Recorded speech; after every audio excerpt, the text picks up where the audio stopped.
Oh wow, it does. Oh, hi guys, it's Mandy from Mandyleeplays, and in this video I'm going to do a what's the buy for Splatoon 3. So with all that being said, let's get into the video. So Splatoon 3 came out not too long ago and I have stuff to say, but first let's start with the story. Now the story is non-existent in this game.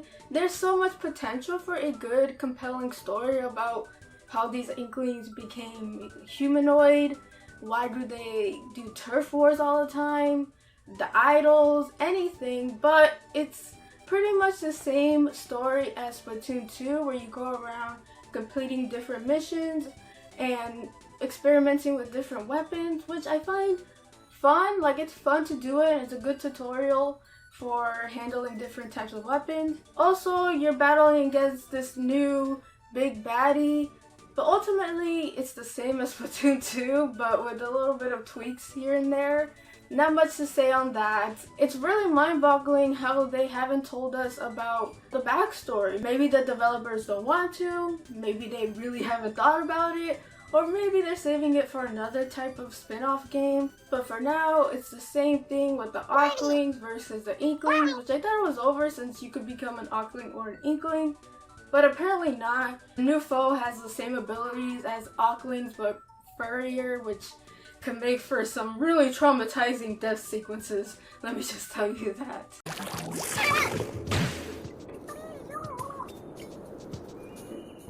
But the little I've played of the story mode, I could say it's going towards the Splatoon 2 kind of vibe. Not anything new or wow or very different. But we all know that most people don't come to Splatoon 3 for the story. So that takes us to the city of Splatsville. Now the city of Splatsville is huge. It's way more bigger than Splatoon 2's layout.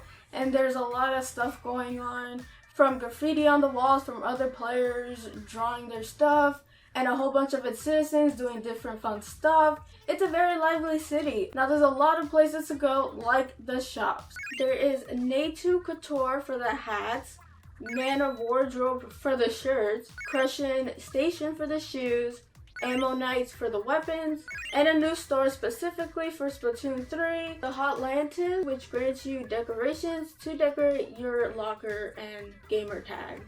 Whew. I gotta hurry up because there's like a hurricane coming in Florida and I need to record this video first. It's not hitting our exact spot, but it's gonna be a lot of rain and thundering, so I might as well get through to this because I'm not stopping to record because of freaking hurricane. So with every Splatoon game, we have new idols. So in the original Splatoon, it was Callie and Marie, and they were called the Squid Sisters, and they actually had a big role to play in the story, which was kind of cool. In Splatoon 2, we had Pearl and Marina. Their slogan was "Off the Hook." Now the idols for Splatoon 3 are Shiver, Frey, and the also lovable Big Man, though I am really scared of mantises in real life, so I am not really a fan of Big Man, sorry. And they make up what is called Deep Cut. So by far my favorite part of Splatoon 3 is the lobby. I've always hated the lobby in Splatoon 2. It was boring, all you had to do was sit there, and it's just not as entertaining as the lobby we have in Splatoon 3, and they made some huge improvements. Now the online I'll get to a little bit towards the end of the video. Now one thing I noted that I really wanted in Splatoon 3 was a training ground while you're waiting, and they have that. They have the little inflatable squid balloons that you could practice and pop with different weapons, which is very convenient. And I find it really neat that there is this terminal where you could change your splat tag. Splat tag is where your name goes, so when you go into a battle, it shows on your splat tags, and you could decorate it as well, which is cool. You can view the stats on your computer, your wins, your losses, how well you did in your team, and all that good stuff. You can also replay different battles to see where you went wrong or where you went right. Now to get special custom tags, that is where the gacha machine comes in.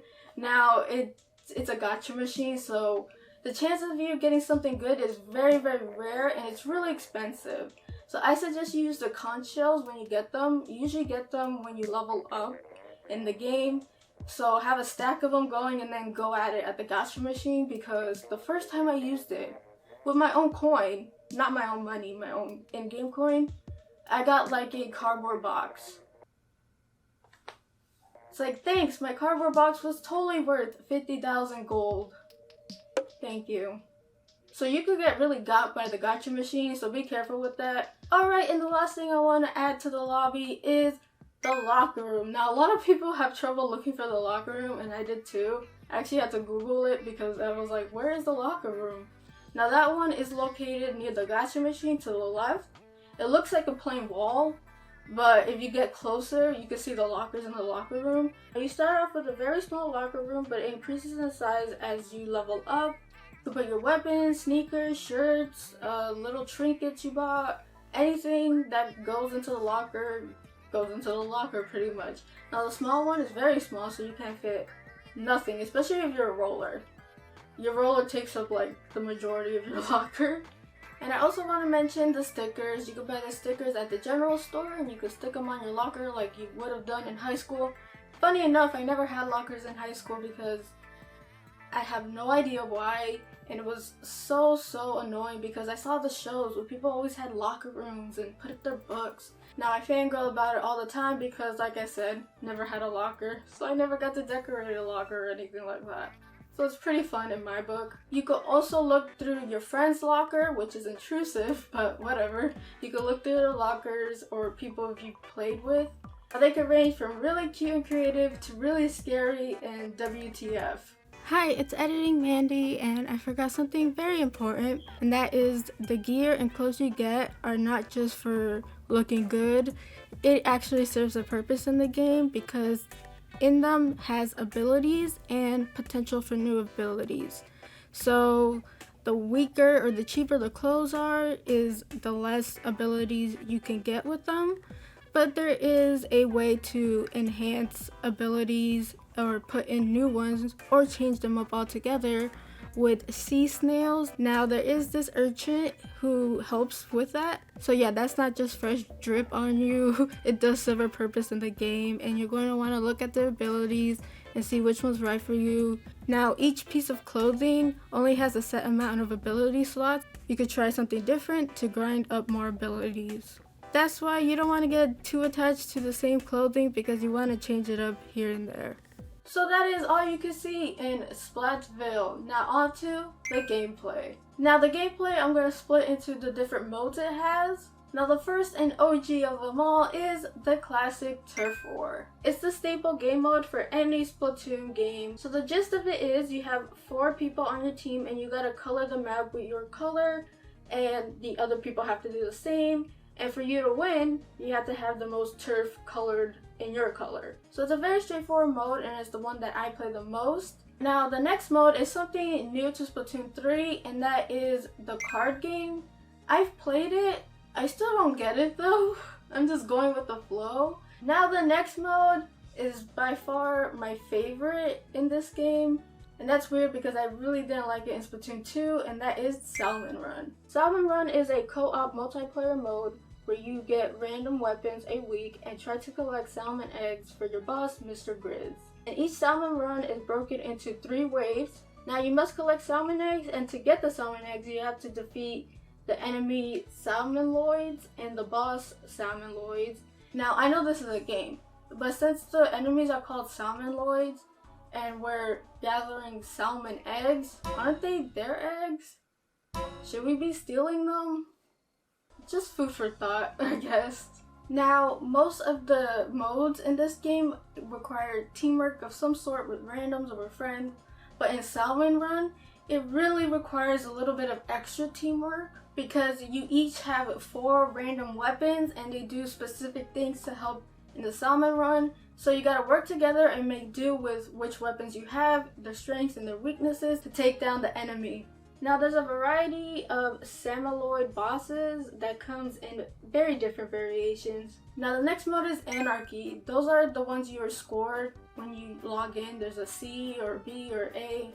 Those are where you get those scores, and it's hard. It's Anarchy. Now there's different modes from tower control to clan blitz and different stuff like that. I've played only a little and I suck at it. I really do. I'm so used to turfing the land and stuff that other modes really don't click as well, but I'm gonna get better at it, I promise. It requires a lot of teamwork for it, or you just get lucky and you get a team that's really good. Now last for the modes is one that comes every so often, and that is the Splatfest. Now Splatfest is a mode where you pick a team, well 3 teams this time, and you turf it out all weekend. Now the big difference between the Splatfest in Splatoon 2 and the Splatfest in Splatoon 3 is the tricolor turf war. I've only encountered that once. It's really hard to encounter and I just don't get the rules. There was one time I got this bottle, I didn't know what to do with it, and before I could like do anything, I got splatted. But it's just really, how do I say it? I don't really like it. I don't get the logistics of it, and it's really rare to even get one. So I hope that they fix that and kind of reamp it a bit so it's more fun to play a tricolored battle if you get one. So I really enjoy Splatfest when it comes around. The music is fire. You get a t-shirt that represents your team, and it's just so much fun, and I really didn't like it when they stopped that in Splatoon 2. So having a new Splatoon game for all these potential Splatfests is so exciting. The online is pretty bad for now. I get DC'd a lot. Like I'm playing and it DCs, I'm playing and a friend leaves, I'm playing and I just leave. It's very random and it's really annoying, especially when you're in a battle. It's a server problem and they really need to fix it ASAP.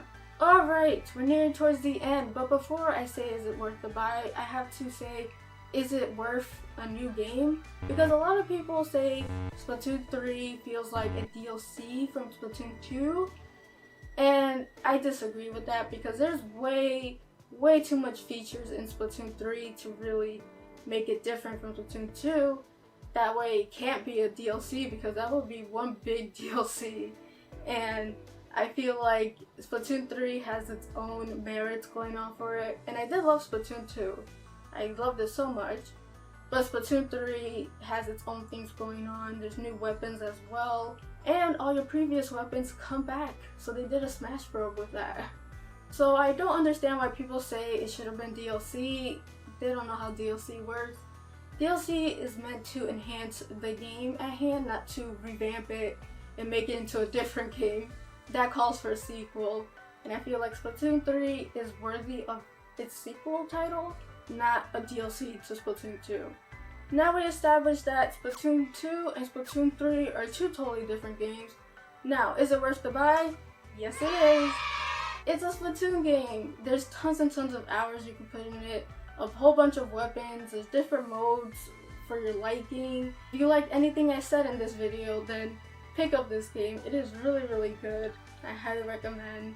That is it for today's video. If you liked it, please hit that like button, and if you like my content and would love to see more, please hit that subscribe button. I would appreciate it. On the road to 5K, you can follow me on Twitter at Mandyleeplays. Hope you guys have a beautiful rest of the day, and as always, play a good game. Peace.